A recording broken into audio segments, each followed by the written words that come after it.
전조 현상이 있었을 것이다. 그걸 저희가 볼 수 있는 사건 발생 건수의 증가 그래프가 있습니다. 자, 2021년에 4건, 2022년에 1건, 그리고 23년에 17건이던 캄보디아 내 납치 감금 한국인 신고 건수가 무려 1, 2년 사이에 220건, 330건. 2025년 올해는 8월까지의 발생 건수, 신고 건수입니다. 그런데 이미 330건이면 2022년과 비교하면 330배가 늘어난 겁니다. 이런 게 이제 전조 현상이라고 신경민 의원께서 설명해 주셨는데, 정우상 논설위원님, 왜 미리 저런 걸, 지금 신문도 나가고 있습니다만 코리안 데스크 왜 설치 안 했을까요? 예, 일단 뭐 코리안 데스크가 어떤 일을 하는 곳인지에 대한 좀 이해가 필요할 것 같은데요. 네. 쉽게 얘기하면 여러분 그 드라마 카지노라는 걸 아마 보셨을 겁니다. 네. 이 현지 경찰서에 이제 한국인 그 경찰을 파견을 해서 한국인 관련 범죄가 발생했을 경우에 현지 경찰과 공조를 해서 어떤 이제 범인들을 검거를 하고 치안을 이제 좀 대신 맡는 이런 역할인데, 결국에는 지금 우리 대사관에 파견된 경찰들 외에도 코리안 데스크를 설치를 했다면 이런 유사한 신고들이 왔을 때 현지 경찰과 우리 경찰이 공조를 해서 범인을 검거하고 피해자들을 구출하는데 좀 더 효율적인 역할들을 하지 않았을까라는 것을 우리가 기대를 했을 수가 있을 겁니다. 그런데 이미 보도를 통해서 알려진 것처럼 현재 캄보디아 같은 경우에는 지난 7월 이후 3개월 동안 그 캄보디아 대사직이 공석이 되고 있습니다. 네. 이게 왜냐하면 정권 교체랑은 좀 관련이 있는데요. 보통 정권이 바뀌게 되면 대사는 바뀌게 됩니다. 근데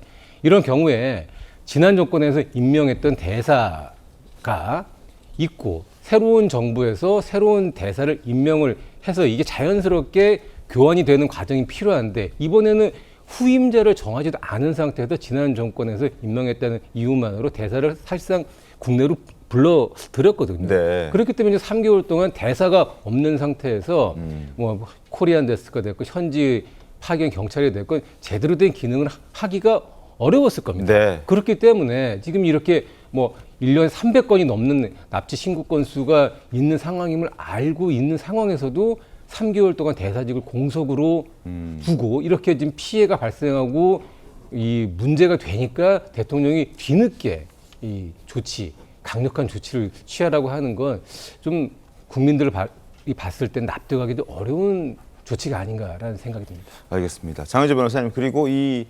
한국인들이 납치가 되고 감금이 되는 위치를 보면 이게 굉장히 도심에서 떨어져 있고 그리고 차로도 1시간 이상 걸리는 외딴 곳에 이렇게 모아놓고 집단 괴롭힘과 고문을 한다고 들었습니다. 네, 이걸 웬치라고 부르는데요. 네. 대규모 범죄 단지입니다. 참 충격적인 이야기인데, 이게 뭐 수도 푸노펜이나 남서부의 항구 도시 시아누쿠빌 뭐 이런 곳에도 있는데, 지금 이 숨진 대학생이 끌려갔던 곳은 깜포에 있는 보코산 그 근처였다라고 합니다. 네. 거기도 범죄 단지가 있는데요. 대규모고요. 특히 이곳 같은 경우에는 이제 시내에서 차를 타고도 1시간 정도 가야 될 정도로 떨어져 있기 때문에 사실상 그곳에 감금이 돼서 이런 고문과 같은 피해를 당하고 있다라고 한다면 자력으로 뭐 도주를 한다거나 도망가기는 참 어려운 그런 현장이 아닐까라는 생각이 듭니다. 네. 그렇기 때문에 이곳에 지금 사실 감금이 돼서 뭐 범죄에 동원됐다 이런 사실만으로도 충격적인데, 그 안에서 뭐 폭행이라든지 고문 피해까지 당하고 또 끝내 숨지는 그런 피해까지 당했다라고 한다면 앞서서도 이야기가 계속 나왔겠지만 당연히 정부로서는 이 부분에 대해 강력하게 항의하고 또 후속 대책이라든지 특히 앞으로 한국인들에 대해서 이런 피해가 발생하지 않도록 어떻게 재발 방지를 할 것인지에 대한 대책을 좀 내놔야 될 것 같습니다. 알겠습니다. 김동원 대변인님, 그리고 이 감금된 그리고 고문으로 사망한 이 학생에게 중국 조직이 강요해서 마약을 또 투약시켰다는 그런 얘기도 있더군요. 그렇습니다. 더 확인을 해볼 대목입니다만은 네. 지금 캄보디아에서 한국인이 납치 또는 저렇게 잔인하게 살해를 당한 상황에 자꾸 중국 얘기가 나옵니다. 네. 중국의 어떤 그 범죄 조직이 연관이 되고 아예 한국에서 캄보디아로 갈 때부터 중국 조직의 어떤 유인책이 있는 거 아니냐라는 얘기가 계속 나와 있습니다. 이거는 비단 중국과의 관계를 생각해서라도 상당히 조심스럽게 또 팩트 위주로 접근을 해야 될 그 상황입니다만은 지금 온라인 스캠 뭐 이런 얘기가 계속 나옵니다. 시청자 여러분 조금 이 생소하게 들릴지 모르겠습니다만은 인터넷 온라인을 비롯해서 보이스피싱은 아마 낯설지 않으실 겁니다. 보이스피싱 등 온라인을 이용한 사기 범죄를 우리가 온라인 스캠이라고 얘기하는데요. 바로 여기에 이른바 금융적인 그 돈 사기, 그 다음에 지금 얘기한 마약까지 다 범죄 혐의가 드러나는 지금 그 절차에 있습니다. 그래서 네. 지금 이 보통 문제가 아닙니다. 이렇게 되면은 우리 2030 한국 젊은이 누구라도 지금 이 안전할 수는 없다. 그리고 또 캄보디아가 점차 요즘에는 조금 주춤합니다만은 한국인들 내왕이 굉장히 많은 곳 네. 아니겠습니까? 바로 이 캄보디아에서 이런 일이 벌어졌다라는 것은 이제 우리의 아이들한테도 바로 이 국제 범죄 사기 조직이 접근을 할 가능성이 있다는 면에서 상당히 이거는 간과해서는 안 되는 얘기입니다. 바로 이런 대목에서 외교부의 여행 자제를 촉구하는 특별 여행 주의보가 언제 내려졌습니까? 바로 10일 날 내려졌습니다. 불과 3일 전에 이제서야 아차 뜨겁다라고 얘기를 하는데요. 글쎄요, 이게 정말 세금을 내는 대한민국 국민으로서는 도대체 지금까지 뭐 했나라고 보니까 대사가 지금 4개월 동안에 비었다는 거 아닙니까? 네. 173개 대사 중에서 무려 43곳, 즉 4곳 중에 한 곳이 대사나 총영세가 부재 중이다. 도대체 이걸 어떻게 설명을 합니까? 이 외교관마저 코드 인사를 지금 하려고 이렇게 지연을 시키는 것입니까? 바로 이런 대목에서 이재명 정권도 이것을 국민에게 설명을 해야 됩니다. 대통령도 마찬가지입니다. 불과 이틀 전에야 이 문제에 대해서 외교부에 총력을 기울여라 라고 하는 그야말로 해도 되고 안 해도 될 밋밋한 그 성명을 내는 거 국민들은 정말 분통을 터뜨리지 아니할 수 없습니다. 그러니까 외교부를 비롯해서 정보기관, 경찰, 또 외교부 하나만 더 말씀드리겠습니다. 근무 시간이 아니라서 우리는 지금 출동할 수가 없습니다. 라는 게 여기저기서 이번 사태를 계기로 지금 쇄도하고 있다는 거 아니겠습니까? 바로 정말 뼈를 깎는 각오, 이것은 비단 정치권뿐만이 아니라 바로 외교당국, 정보당국, 그 다음에 해외 주민들을 책임지는 그런 그 관계당국의 이 촉구를 저는 지금 여기서 말씀을 드리고 싶습니다. 알겠습니다. 캄보디아에서 이렇게 한국인을 대상으로 한 강력 사건들이 급증하고 있는 상황, 조금 전에도 그래프로 보여드렸었죠. 왜 이렇게 캄보디아가 중국 보이스피싱 조직의 거점으로 활용이 되고 있는 걸까요? 얼마 전부터 이렇게 캄보디아가 어떤 범죄의 소굴이 되고 있다는 게 알려지기 시작한 건데요. 관련된 목소리 한번 들어보도록 하겠습니다. Can I ask something? Cambodia is dangerous? I don't think so. Chinese people kidnap some Korean and Taiwanese and Indonesian, Singaporean, bring them into somewhere, some district outside of the Phnom Penh. Some people got tortured here, like in the factories. In Cambodia? Yeah, in Cambodia. Factory? Yeah, there's a factory around the Phnom Penh and Sihanoukville. Oh, you mean scammers? Yeah. That's true. That's true. Only to scammers. I heard, I have some friends. They told me many Koreans is scammer here. Like you say, in Sihanouk, another Sihanouk. city, 90% all China scammers. 자, 캄보디아가 중국인들의 범죄 소굴이 되어가고 있다. 그리고 지금 전에도 말씀을 드렸고 싱크에도 나갔습니다만 프놈펜 수도 외곽의 감옥 같은 곳에 갇혀서 고문을 당하고 있다라는 현재 목소리도 확인할 수 있었습니다.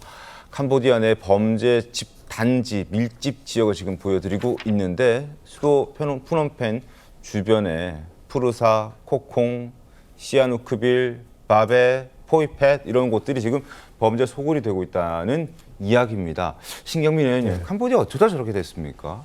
원래 캄보디아가 치안 상태가 좋지 않아요. 네. 근데 이제 우리가 해외를 갈 때 특히 여행을 단시간 할 때 주의를 해야 되는데 그 나라 전체 치안 수준은 좋다고 해도요. 네. 또 지역으로 지방으로 이렇게 오지로 내려가면 치안 상태는 담보할 수 없거든요.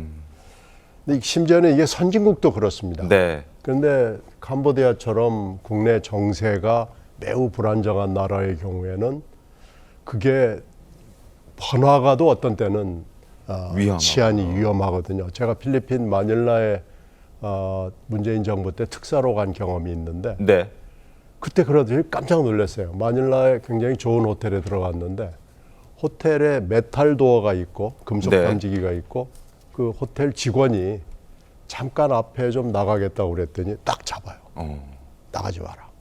왜 그런가요? 혼자 나가지 마라. 혼자 나가지 네, 마라. 그러니까 시내도 안전하지 않다는 얘기입니다. 네. 그만큼 위험한 나라들이 굉장히 많은 거고요. 특히 캄보디아는 내전으로 굉장히 시달려왔던 나라이기 때문에 위험하고요. 네. 더군다나 이 캄보디아는 중국의 영향권이 굉장히 많고 원래 중국 인구들이 좀 있는 나라이기 때문에 지금 여기 쭉 설명을 들어보면은 중국 사람들이 이 범죄를 주로 주도하는 것으로 지금 파악이 되고 있잖아요. 네.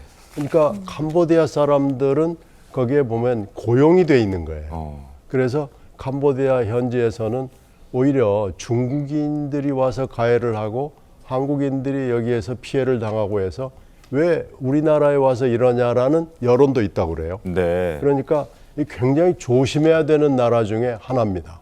그런데 우리가 이렇게 그냥 괜찮을 거다. 한국의 국력이 많이 신장됐기 때문에 괜찮을 거다. 이런 안심감을 가지고 접근해서는 안 되는 지역인데요. 우리가 이게 이번에 여러 가지를 한번 다 봐야 되고요. 관청도 반성을 해야 되고 특히 외교부 반성해야 되고요. 우리 국민들도 조심하면서 여행을 가거나 사업을 하거나 그래야 될 것 같습니다. 자, 외교부에 대한 지적도 지금 나오고 있습니다. 그러니까 현지에서 납치가 된 사람들이 신고를 하는 과정들이 있는데 신고를 해도 제대로 대응해주지 않았다라는 어떤 진술들이 나오고 있는 겁니다. 납치를 당했는데도 본인이 직접 신고하라라면서 일종의 책임을 회피했다라는 그런 의혹들이 지금 나오고 있는 겁니다. 자, 현재 경찰에 신고를 해라. 근무 시간이 아니라서 우리가 대응할 수 없다라는 게 한국 대사관의 입장이었다라는 얘기가 나오고 있고요. 캄보디아 경찰은 감금된 사진을 제출해라. 감금돼 있는 사람한테 그 사진을 제출하라는 게 이게 그 상황에 맞는 어떤 요구 사항인가요? 어떻게 좀 보셨습니까, 정호상 논설위원님? 예, 시청자 여러분들도 해외 여행을 많이 해보셨겠지만 네. 현지에서 어떤 치안 이 발생했을 경우에 우리나라 공관에 연락을 했을 때 구제를 받는 일은 거의 하늘의 별따기 수준일 겁니다. 이게 왜냐하면 사실 우리나라에서 발생한 범죄 같은 경우에 경찰에 바로 신고를 하면 뭐 내가 어디에 있건 뭐 1분 안에 바로 그냥 경찰이 찾아가고 이런 정도의 치안 서비스를 받을 수 있는 국가가 많지가 않고요, 일단. 그리고 이제 외국 같은 경우, 특히 캄보디아 같이 치안 상황이 좋지 않은 곳의 경우에는 현지어를 구사를 해서 현지 경찰에 신고를 한다고 한들 치안 서비스를 제대로 받기가 어렵습니다. 네. 하물며 우리 대사관이라고 해봤자 뭐 대사 한 명의 영사 그리고 그 현재 파견된 경찰 주재관 뭐 많아야 2명, 3명 뭐 이렇게 있을 텐데 이런 인력을 가지고 물론 아주 뭐 최고의 치안 서비스를 영사 조력을 받으면 좋겠지만 이분들 같은 경우도 뭐 자기들 근무 시간이 있고 이렇기 때문에 24시간 대기할 수는 없는 거거든요. 네. 여기에서 우리가 좀 두 가지를 같이 좀 고려를 할 필요가 있을 것 같습니다. 일단 현지에서 치안과 관련된 부분은 본인이 가장 조심하고 치안이 발생했을 경우 어떤 절차를 밟아서 내가 구제를 받을 수 있는지 절차를 정확히 알고 있어야 하는 거고요. 그리고 현지 파견된 우리 외교관들과 그 경찰 주재관 같은 경우에는 인력을 좀 더 보강을 하는 그런 방법을 통해서라도 우리 국민들이 치안 피해를 받았을 때 최대한의 좋은 서비스를 받을 수 있도록 좀 이 인력 구조나 또 예산이라든가 이런 것들을 좀 바꿔야 될 필요가 있는 것 같습니다. 알겠습니다.